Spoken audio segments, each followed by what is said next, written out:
Segunda leitura. Carta de São Paulo aos Romanos. Irmãos, consideremos o seguinte: o pecado entrou no mundo por um só homem. Através do pecado entrou a morte. E a morte passou para todos os homens, porque todos pecaram. Na realidade, antes de ser dada a lei, já havia pecado no mundo. Mas o pecado não pode ser imputado quando não há lei. No entanto, a morte reinou, desde Adão até Moisés, mesmo sobre os que não pecaram como Adão, o qual era a figura provisória daquele que devia vir. Mas isso não quer dizer que o dom da graça de Deus seja comparável à falta de Adão. A transgressão de um só levou a multidão humana à morte, mas foi de modo bem mais superior que a graça de Deus, ou seja, o dom gratuito concedido através de um só homem, Jesus Cristo, se derramou em abundância sobre todos. Também, o dom é muito mais eficaz do que o pecado de um só, pois a partir de um só pecado o julgamento resultou em condenação, mas o dom da graça frutifica em justificação a partir de inúmeras faltas. Por um só homem, pela falta de um só homem, a morte começou a reinar. Muito mais reinarão na vida, pela mediação de um só, Jesus Cristo, os que recebem o dom gratuito e superabundante da justiça. Como a falta de um só acarretou condenação para todos os homens, assim o ato de justiça de um só trouxe, para todos os homens, a justificação que dá a vida.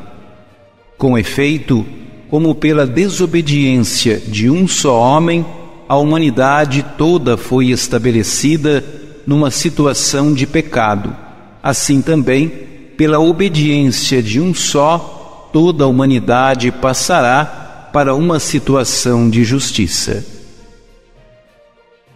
Palavra do Senhor.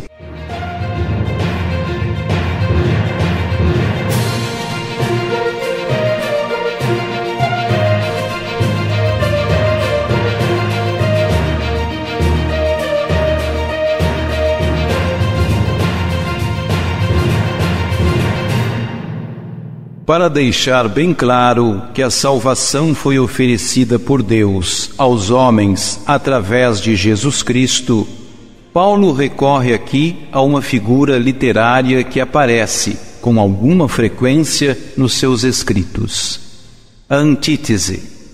Em concreto, Paulo vai expor o seu raciocínio através de um jogo de oposições entre duas figuras, Adão e Jesus. Adão é a figura de uma humanidade que prescinde de Deus e das suas propostas e que escolhe caminhos de egoísmo, de orgulho e de autossuficiência. Ora, essa escolha produz injustiça, alienação, sofrimento, desarmonia. Porque a humanidade preferiu tantas vezes esse caminho, o mundo entrou numa economia de pecado e o pecado gera morte. A morte deve ser entendida, neste contexto, em sentido global. Quer dizer, não tanto como morte físico-biológica, mas sobretudo como morte espiritual e escatológica, que é afastamento temporário ou definitivo de Deus. Cristo propôs um outro caminho.